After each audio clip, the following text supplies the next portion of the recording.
Lo ngerasa nggak sih kalau pemerintah kita itu punya kebiasaan dan pola yang sangat aneh? Sampai lagi nih, misal ada program A, dijalanin langsung nih, tanpa memikirkan masalahnya kayak gimana. Nah, kayak gini nih, alih-alih bikin perencanaan yang matang dan memberikan manfaat untuk rakyatnya, justru lebih sibuk ngejer kapan selesai dan hasilnya akan kayak gimana. Dan akhirnya eksekusinya berantakan, terus juga ngerugin rakyatnya. Halo, gue Atif, warga sipil biasa dari kalangan kelas menengah ke bawah, dan selamat datang di Bentar-Bentar Galau. Kalau kita ngelihat ke belakang teman-teman semua, berapa banyak kebijakan pemerintah kita yang dibuat seakan terburu-buru dan terkesan serampangan serta hanya mementingkan hasilnya seperti apa. Nah, hal kayak gini tuh terus berulang dari waktu ke waktu dan berpindah dari satu instansi ke instansi yang lainnya. Contoh simpelnya adalah MBG. Nah, sejak awal Januari sampai September 2025, program yang katanya bergizi dan gratis justru menjadi hal yang negatif.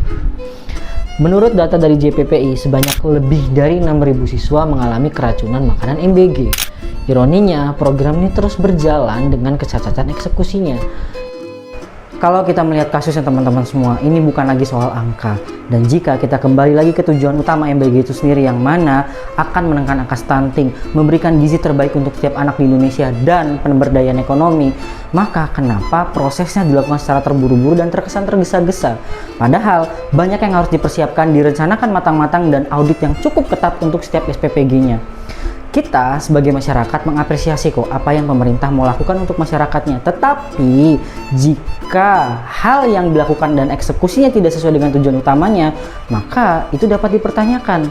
Lalu apa yang harus pemerintah lakukan saat ini? Jika memberhentikan secara mendadak dapat berpengaruh pada APBN di sektor real, maka yang pertama harus dilakukan evaluasi perencanaannya. Yang kedua, audit pelaksana timnya dan pengawasannya tanpa pandang bulu. Yang ketiga, tingkatkan kualitas distribusinya. Yang keempat, perketat quality control bahan baku dan produksinya. Dan yang terakhir, rencanakan ulang jadwal kapan diproduksi makanan, kapan didistribusikan, sampai kapan akan dimakan. Ya, mungkin Bapak Ibu bisa belajar lah ke catering-catering kondangan ataupun acara-acara besar yang sudah berpengalaman. Ya nggak? Menutup SPPG yang bermasalah memang solusi, tapi itu jangka pendek. Kalau akar masalah utamanya tidak diperbaiki, maka bukan tidak mungkin angka keracunan akan tetap meningkat.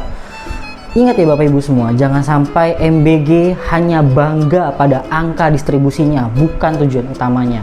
Dan jadi catatan Bapak Ibu semua, program yang baik tidak akan pernah berjalan sampai tujuan kalau eksekusinya tidak dilakukan secara matang. Sekian dari gua, silahkan komen, jangan lupa ngeluh hari ini. Bye.